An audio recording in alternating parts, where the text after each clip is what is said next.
ناظرین گرامی، السلام علیکم ورحمۃ اللہ وبرکاتہ۔ میں ہوں آپ کا میزبان انصار عزیز ندوی، اور آپ اس وقت سیدھی بات چینل کے خصوصی پروگرام ذکر میرے حبیب کا صلی اللہ علیہ وسلم دیکھ رہے ہیں۔ ناظرین گرامی، الحمدللہ آج ہم ذکر میرے حبیب کا پروگرام کی 121 نمبر کی قسط پیش کریں گے۔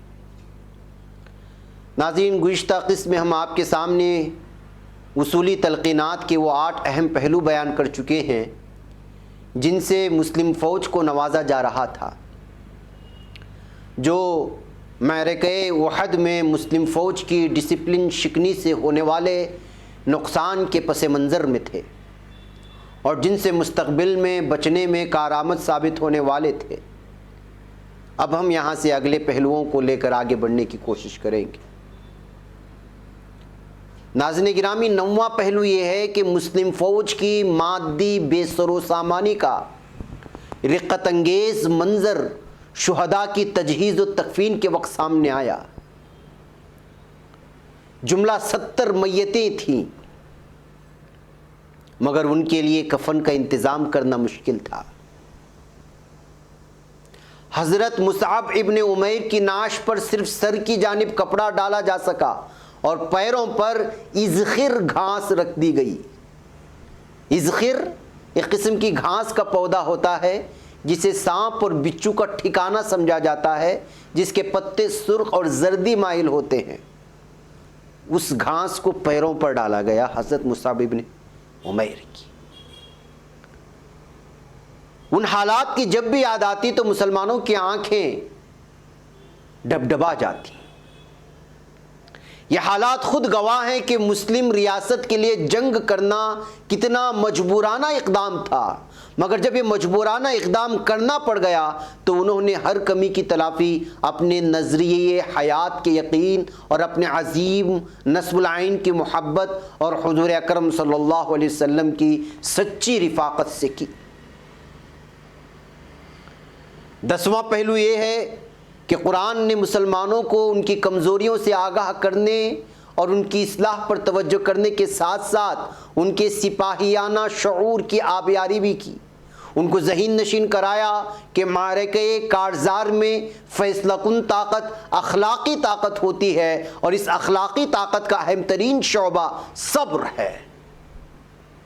ان کو تلقین کی کہ وہ رزم خیر و شر میں عصبیتی جذبات اور دنیوی مفادات کو بالکل بالائے طاق رکھ کر صرف خدا کی رضا، حق کے غلبے اور آخرت کی کامیابی کو پیش نظر رکھیں۔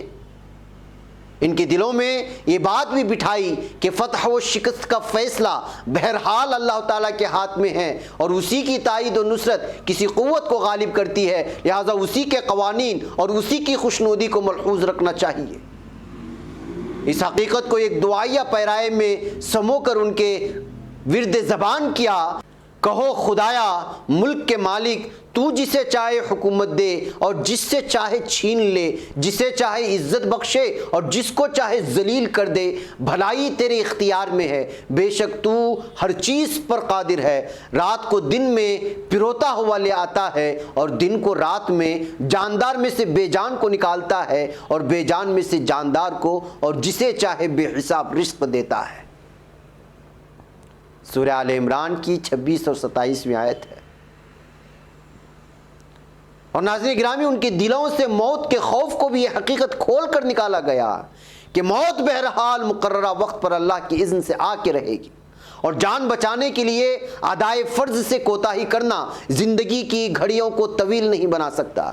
لہٰذا موت کی آنکھوں میں آنکھیں ڈال کر تمہیں اقدام کرنا ہے۔ ان قیمتی اسباق کے ساتھ ان کے سامنے ایک ذری نقطہ یہ بھی رکھا کہ جو لوگ اللہ کی راہ میں سچائی کے گواہ بن کر اپنی جانیں نچھاور کرتے ہیں، ان کا مرنا عام لوگوں کا سا مرنا نہیں ہے، ان کی موت نہایت قابل احترام ہے۔ سو ان کو عام مرنے والوں کی طرح سے مردہ نہ سمجھو اور مردہ نہ کہو، وہ اپنے رب کی بارگاہ میں حیات نو سے بہرہ مند ہیں۔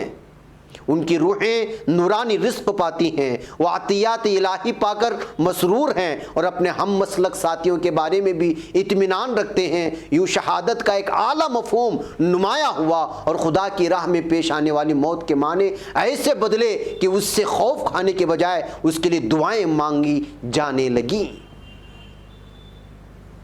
اسی سلسلے میں آپ صلی اللہ علیہ وسلم نے تنبیہ فرمائی کہ شہداء کے غم کا اظہار بین کر کے اور سینہ کوبی کی صورت میں نہ کیا جائے۔ ایک صالح انقلابی تحریک جب رونما ہوتی ہے تو وہ اسی طرح اپنے خاص اصطلاحات پیدا کرتی ہے اور ان میں مخصوص معنی سموتی ہے اور مروجہ تصورات کے معنی بدل دیتی ہے۔ ان ساری تلقینات سے اندازہ کیا جا سکتا ہے کہ یہاں جنگ کوئی دنیوی کاروائی نہ تھی، عین دینی تقاضا اور خالص عبادت الہی تھی۔ اور پھر آگے ناظرین گرامی 11واں پہلو کیا ہے؟ 11واں پہلو یہ ہے کہ منافقین کی کچھ تعداد میدان میں بیٹھی ہوئی تھی، جہاں ایک نازک لمحے میں مسلمانوں کے اندر انتشار پھیلانے اور نظم توڑنے میں ان کا خاصا ہاتھ تھا۔ وہاں معرکے کے بعد بھی انہوں نے خوب چیمے گوئیاں کی کہ اگر یوں ہوتا تو فلاں نتیجہ نکلتا اور یوں نہ ہوتا تو فلاں واقعات رونما نہ ہوتے، اور نیز یہ کہ اگر قیادت میں ہمارا کچھ بھی دخل چلتا تو جنگ احد کا نقشہ کچھ یوں ہوتا۔ خود عقبی درے کے تیر اندازوں کے ذہن پوری طرح صاف نہ تھے۔ ان سے مدینے میں جب باس پرس کی گئی کہ تم نے اپنا مورچہ کیوں چھوڑا تو انہوں نے بودے عذرات پیش کیے، جنہیں سن کر حضور اکرم صلی اللہ علیہ وسلم نے فرمایا کہ نہیں، بلکہ حقیقت میں تم لوگوں کو یہ بدگمانی ہو گئی کہ ہم تمہارے ساتھ خیانت کریں گے اور تمہارا حصہ ادا نہ کریں گے۔ قرآن نے اسی بدگمانی کی تردید کرتے ہوئے کہا کہ کسی نبی کی شان سے توقع ہی نہیں کی جا سکتی کہ وہ خیانت کرے گا۔ اور پھر 12واں پہلو یہ ہے کہ دشمن نے جب حضور اکرم صلی اللہ علیہ وسلم کو زخمی کر دیا تو کسی ساتھی نے کہا کہ ان ظالموں کے لیے بد دعا کیجئے کہ خدا ان کو ہلاک کر دے۔ آپ صلی اللہ علیہ وسلم نے جواب دیا کہ مجھے دنیا کے لیے رحمت بنا کر کے بھیجا گیا ہے، نہ کہ لعنت برسانے کے لیے۔ پھر دعا فرمائی، اے اللہ میرے قوم کو ہدایت دے، یہ لوگ مجھے میرے مشن کو اور زندگی کی حقیقتوں کو جانتے نہیں۔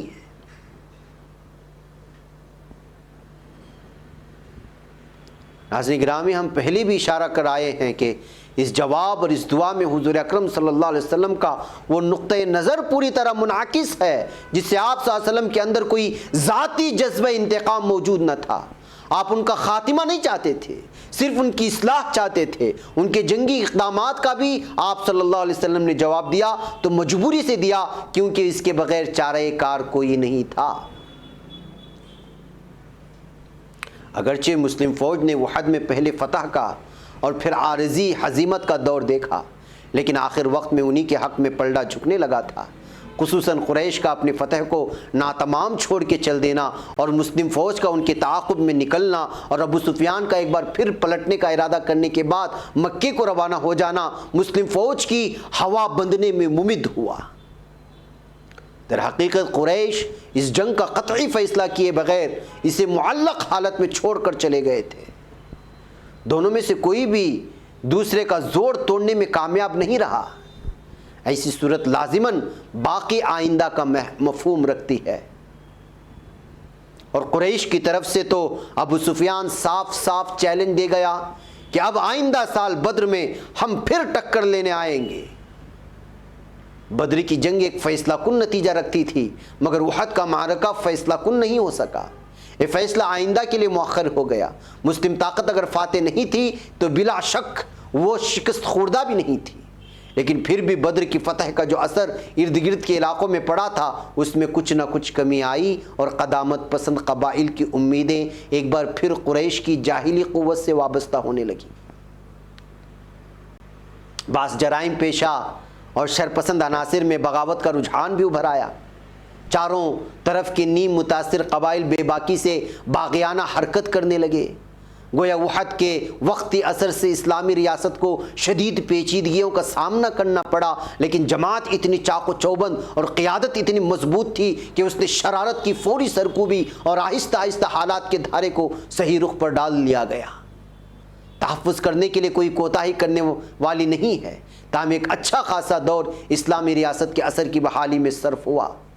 مخالف رجحانات رکھنے والے جن عناصر نے واقعی وحد کے بعد سر اٹھانا شروع کیا، ان میں پہل قطن کے طلحہ بن خویلد اور سلمہ بن خویلد نے کی۔ ان سرغنوں نے بنی اسد بن خزیمہ کو مدینے کے خلاف باغیانہ اقدام پر تیار کیا۔ صحیح تر نقطہ نظر غالباً یہی ہے کہ پروگرام ایک طرح کی مسلح ڈاکہ زنی کا تھا۔